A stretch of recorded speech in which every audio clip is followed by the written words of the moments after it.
하나님 아버지 저희 할머니는 무속신앙을 가지고 있으셨고 외할머니는 무속인의 삶을 살고 있으시면서 절을 3개나 지으셨기 때문에 저는 어렸을 때부터 절에 다니는 것이 너무나 자연스러웠어요. 저는 어렸을 때부터 예수님을 믿는 사람들을 보면 서로 몰려다니면서 시끄럽게 행동하는 가난한 사람들이라고 생각했기에 저와 저희 가족들은 예수님을 믿는 사람들은 사람 취급도 하지 않았어요. 저희 집안은 예수님 없이도 너무나 잘 살았기 때문에 저는 교회에 갈 이유도 전혀 없었고 예수님을 믿고 싶은 생각도 전혀 없었어요. 그렇게 저는 대학교 때까지 불교 학생회장직을 맡고 있으면서 불교에 심취해 있었어요. 아니, 불교에 있어서는 그 누구보다 열심히였어요.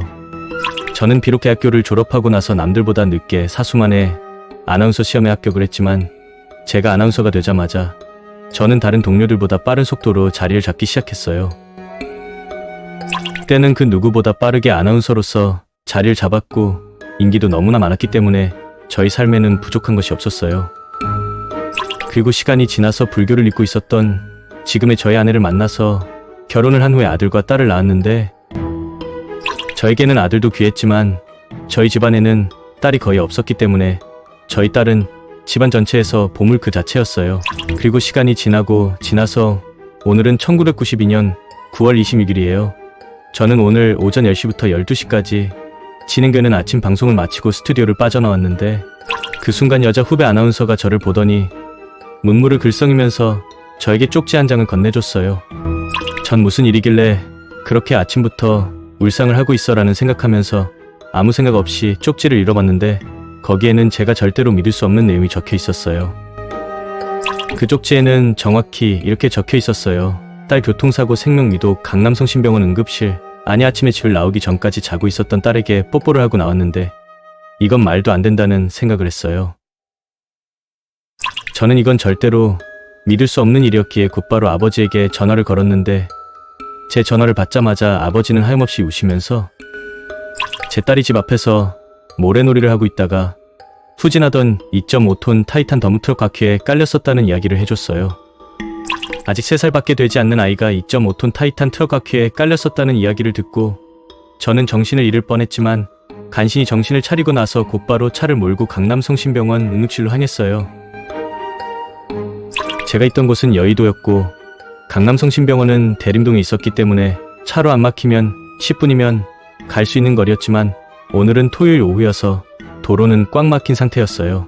저는 꽉 막힌 도로 위에서 죽어가는 딸을 위해서 아무것도 할 수 없는 제 자신을 돌아보게 되었는데 그 순간 저는 사랑하는 딸을 위해서는 뭐라도 해야 한다고 생각했는데 제가 생각한 것은 바로 기도였어요. 저는 어렸을 때부터 불교를 믿고 있었기에 가장 간절한 이 순간 당연히 부처님에게 기도를 드려야 했지만 저는 본능적으로 저희 딸은 부처님이 아니라 반드시 하나님이어만 고칠 수 있다는 생각이 들었어요. 저에게 있어서 하나님의 존재는 정말로 신같지도 않은 존재였지만 저는 세상에서 가장 소중한 제 딸을 위해서라면 뭐라도 할 수 있었기에 눈물을 흘리면서 하나님께 간절한 기도를 드리기 시작했어요.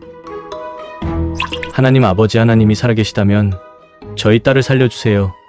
제발 제 딸을 살려주시고 차라리 저의 목숨을 대신 가져가 주세요. 저는 딸이 없는 세상은 상상조차 할 수가 없어요. 저는 평생 하나님을 믿은 적도 없고 믿고 싶은 생각도 전혀 없었지만 그 누구도 저를 도와줄 수 없는 지금 이 순간 저는 살아계신 하나님께 간절한 기도를 드리고 있어요. 주님, 제발 저희 딸을 살려주세요. 주님께서 저희 딸만 살려주신다면 제 남은 인생은 주님이 시키시는 대로만 살게요. 저는 그렇게 꽉 막힌 도로 위에서 미친 듯이 하나님께 부르짖으면서 기도를 드렸고 1시간 후에 저는 지금 강남성심병원 응급실 앞에 도착했어요.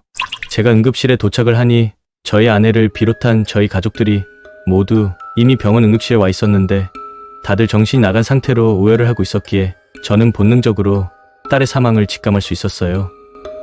그리고 얼마의 시간이 지나지 않아 저는 병원 응급실 한켠에 하얀 천으로 덮여져 있는 딸의 모습을 보게 되었고 저는 그 순간 이미 몸이 차갑게 식어있는 딸을 안고 오열을 하면서 또다시 하나님께 기도를 드리기 시작했어요. 하나님, 제발 저희 딸을 살려주세요. 그리고 지금까지 하나님을 믿지 않았던 저희 죄를 용서해 주세요. 만약에 하나님께서 이 아이를 살려만 주신다면 저희 남은 생에는 주님이 시키시는 대로만 살게요. 그러니 제발 제 목숨보다 소중한 저희 딸을 살려주세요.